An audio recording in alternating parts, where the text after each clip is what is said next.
Welcome back to Talk of the Town on 99.7, 1450 WHTC and WHTC.com.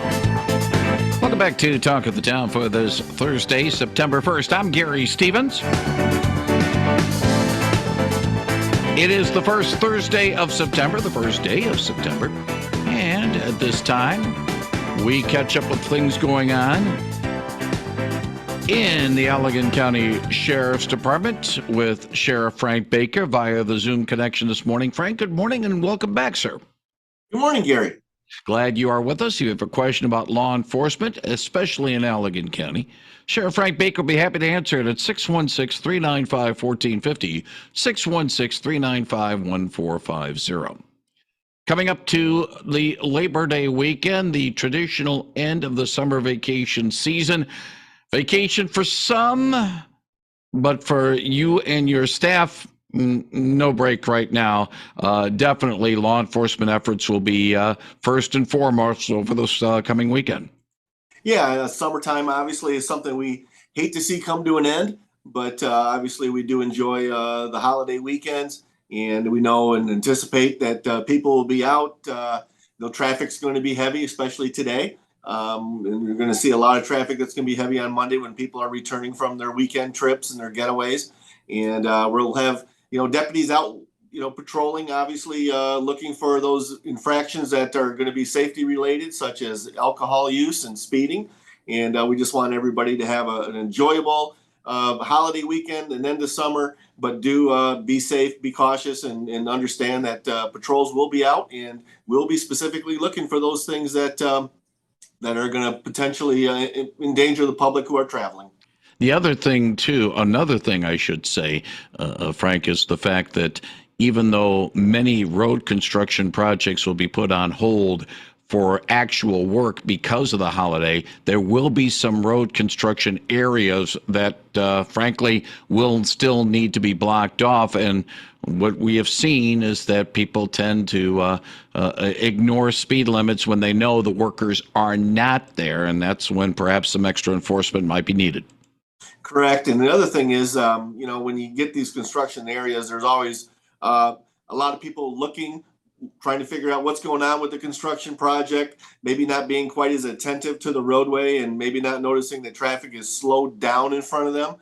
We sometimes see these backups occurring in the construction areas, and just be cautious when you see the orange barrels, you see the orange signs, that make sure you're watching the roadway, because there's a good chance that even though, like you say, Gary, the construction workers might not be there, there might be things that are going to make your little travel time through that construction zone a little more hazardous. So pay attention to the road, pay attention to what's going on in front of you, and anticipate that slowed traffic that could be occurring in those construction zones, so we don't have those secondary incidents that occur back as people are slowing down and stopping and not paying attention to what's happening in front of them. Well, there are law enforcement related questions involving this weekend. Will your office have some extra patrols, perhaps on area waterways? Because let's just say boating safety is just as important as road safety. Sure is, and this is one of the those big weekends that the Marine Patrol is anticipating, that boating traffic is going to be heavy. People that boat, we understand that this could be one of our last great weekends of the summer. So they're out there, and the amount of boaters are a little higher than normal. And obviously with the holiday, giving that a little extra chance for extra time on the water, we know that's going to be busy out there. If you got a question for Allegan County Sheriff Frank Baker, he'll be happy to take it at 616-395-1450, 616-395-1450. School districts are swinging back into action, classroom action this week, and that means enforcing, especially right now, but after the holiday, really become enforcing school bus regulations. And it's almost like first time we have snow, people sort of have to remember about what to do with the school buses, especially in the first couple of weeks. Yeah, it's just one of those things where you're not used to seeing it. So anticipate it, understand that the yellow buses are going to be out there again. So make sure when you see them, you're understanding and recognizing there's a good chance they may be slowing in front of you, stopping in front of you. And by all means, obviously, when that stop sign's out and those red lights are flashing, make sure you stop and don't proceed through. And I've heard there's actually talk about some legislation now that we can actually potentially be in a position where we'll be citing drivers who pass by the buses based upon the recordings that the cameras that are in place on buses and that. So, like I say, it's a good habit to be into, is that you're not going to be one of those people that could end up being caught doing something wrong that could end up resulting in a citation for you. That leads to a question, Frank, more than anything else, a little concern about the surveillance cameras. I know that other municipalities have talked about having surveillance cameras at stoplights and stop signs to try to catch people who maybe are not following the stopping situation. To me, it's a little bit of a gray area because it can mean, surveillance issues and whether or not privacy is there. But to a certain extent, if it means safer roads, go for it, I suppose. Yeah, I can see both sides of that argument. Right now, we're not in a position where we issue citations for red light violations, but the bus situation, I could see where the legislators might be interested in taking that on. Only because now currently we can write citations to the registered owner. It doesn't necessarily have to be the person that's operating the vehicle. You're responsible for it. So, we have that kind of situation. So I can see where maybe that's why they're looking at that. But it definitely is something that oftentimes, as we see, technology is faster than what our laws are and what we can anticipate happening. In an earlier generation or three ago, Frank, when we talk about school and safety and law enforcement, bus would be the one that everybody would want to talk about. Unfortunately, in this day and age, we have to talk about school building safety, especially in the wake of a couple of incidents this past year in Oxford, Michigan, and Uvalde, Texas. We've had some incidents over the years where we've had violence in our schools. Now, your department is working with some has a new partnership and training to try to deal with keeping school buildings safe in this day and age when, we have to keep them safe, and it's no longer just we'll walk into the school and see how things are going. It's not the way anymore. No, one of the things that obviously for many years now we've been involved in teaching our deputies how to respond to an active shooter situation that could occur in a school. Things really changed years ago, back at the time of Columbine, when how police respond to these types of situations, and rightfully so. And as a result of that, we've been training for years now on how we are going to respond.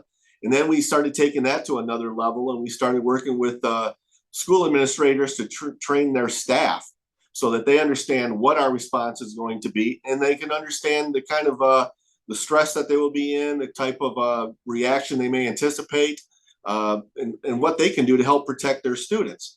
Then after that, we took it to another level where we started teaching staff using various strategies on how to make their classroom safer, how to barricade and secure their doorways so that somebody that was a threat in the school could not gain access to their classroom. And we've been working a lot over the last couple of years with staff at schools on educating our school systems, educating the teachers how to do that. Well, then one of the things that we started looking at, and I know our emergency management director, Scott Corbin, and trying to meet with and identify what do we need to be also doing that we are not doing now. And one of those things is how do we deal with and assess a potential threat? And that's kind of what brought upon this new initiative that we're doing now. And we're starting to train our deputies. We've got a school safety network that we've put together with our public safety partners. And we're looking to, and have provided training as recently as this past month here with deputies, with teachers, with administrators, other public safety partners on when we get information regarding a student that may potentially be a threat. What are we doing with that information? How can we use that information to basically proactively respond to the situation before it gets out of hand? Yeah, it's Being proactive is certainly better than being reactive, because we see the circumstances, again, what has happened in both Oxford and Uvalde this past year. But it's better to try to nip the situation in the bud as you can. And we had a chance to chat last week with Saugatuck school officials, and yes, they are definitely aware of heightened security awareness to make sure that everyone attending the school, be it students, teachers, staff, are as safe as possible.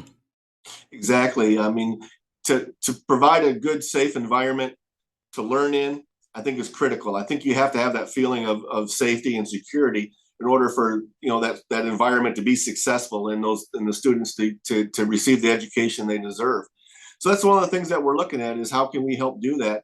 There's as recently as last month, we had an incident where some students were talking in a chat room. Somebody that was in the chat room made a threat, showed a photograph of what appeared to be some handguns, and we began working on that in the evening at one of our local school districts, saying, the basic "don't come to school tomorrow" kind of a deal. And through the course of that investigation, our investigators are getting very good at being able to identify, locate, and work with our law enforcement partners. And that situation was resolved, and the student that wasn't even from this part of Michigan that happened to get into this chat room had been dealt with, and so that we know that the school is safe in the morning. But then on the flip side of that, what do we do with the students that may be exhibiting some signs that maybe they're having some issues at home, maybe some mental health issues, whatever the case may be, that they're potentially in a position where they may act out. So that's where this new training is coming in, and it's working with our mental health providers. We've got a lot of partners in this, so that they can come together as a team, look at this and assess a student to see if there's something maybe that needs to be an intervention in some way, so that we can make sure that something like this doesn't escalate to the point where maybe some violence does occur. The topic, Frank, that we've had a chance to discuss in the past has been the implementation of a body camera system within the Allegan County Sheriff's Department. Where do we stand on that as we speak on the 1st of September, 2022? Well, Gary, like you said, you and I have talked about this for a while now. And as you recall, back in January of this year, our Board of Commissioners approved our project and provided funding for this project, and the orders were placed and the equipment began arriving in the spring of this year. Around April, early May, we started implementing a test program to try to put a few of those out into the field, and then try to work out the inevitable bugs that occur whenever you try to do something that requires that much technology. And anticipating this project and working with other law enforcement partners and asking them about what kind of things and challenges and things that occurred for them that were difficult. We ended up hiring a couple of people to work on our redaction, work with the software that's provided by the vendor, so that we can stay on top of making sure that what we do record is that data is stored properly and that it's retrievable, so that we can find it later when we're looking for it. So that all began in April and May of this year, and then we began rolling out the cameras as we phased this approach. One of the things that I'm very proud of our people about is the vendor that provided our equipment wasn't even able to be here until August of this year, this past month. But by the time they arrived, I think probably at least 75 to 80% of the cameras had already been deployed.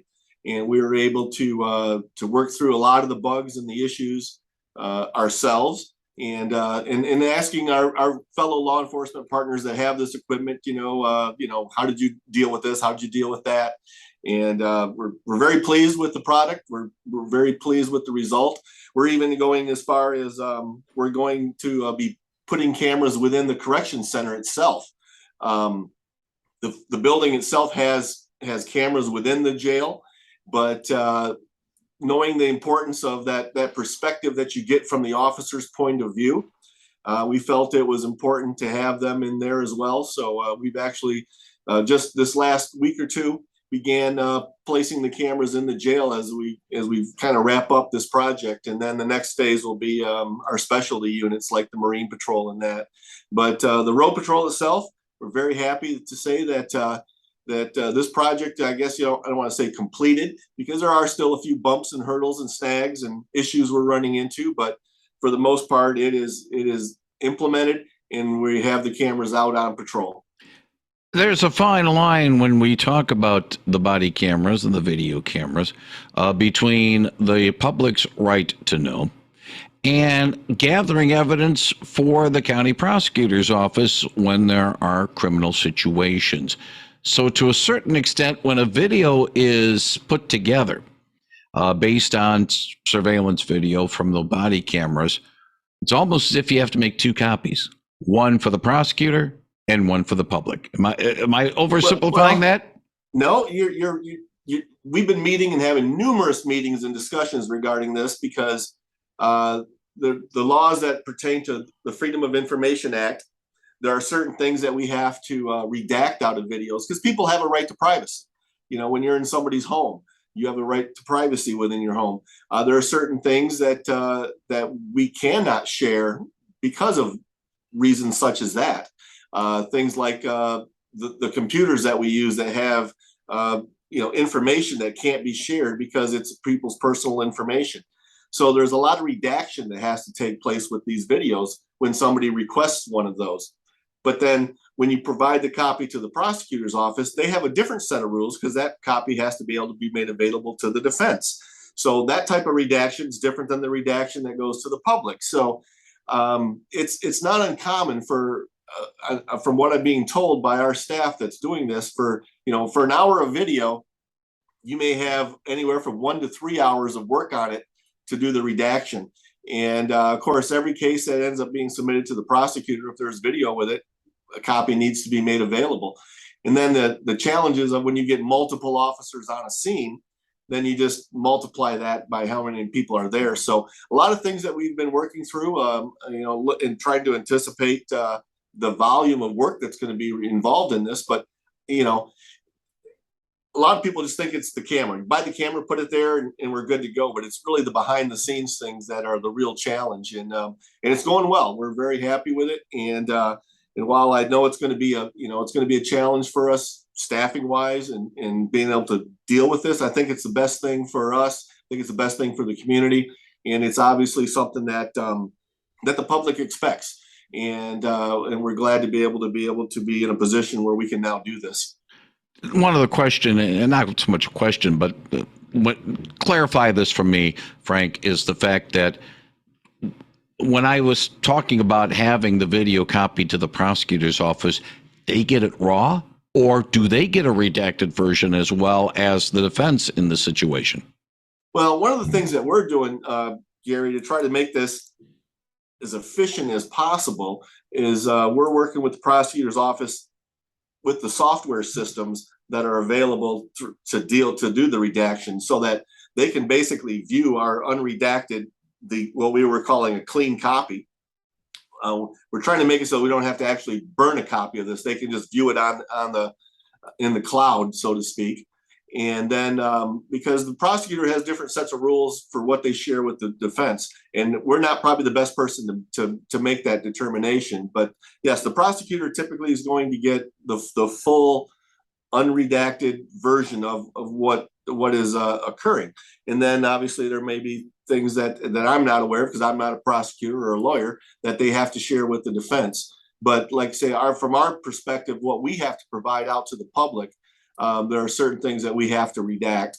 So, we want to make sure our people are trained so that they don't mistakenly release something that should have been redacted, nor do we want to not release something that should have been released. So it's a learning curve for them, and it's a big thing for them to take on. And we're very proud of the job they're doing. And hopefully they're going to be able to keep up with the demand, because we know that, as this technology is available, there's always the demand for the data that it generates. Yeah, I think the point I was trying to make more than anything else is when you prosecute a case, you want the prosecution to have as much tools as they have, as much information as necessary, and not hamstring them because Exactly.